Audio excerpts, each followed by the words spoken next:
కేరళలోని శబరిమల అయ్యప్ప స్వామి దేవాలయానికి భక్తులు భారీగా చేరుకుంటున్నారు. ఎన్నడూ లేని విధంగా శబరిమల దర్శనానికి భక్తులు పోటెత్తారు.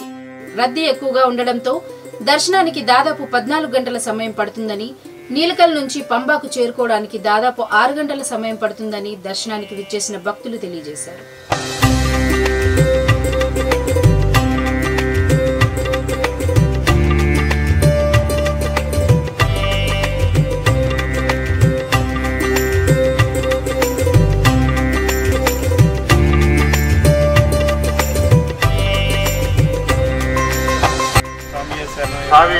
భక్తులకు మనవి, ఇవాళ శబరిమలలో చాలా రష్గా ఉంది.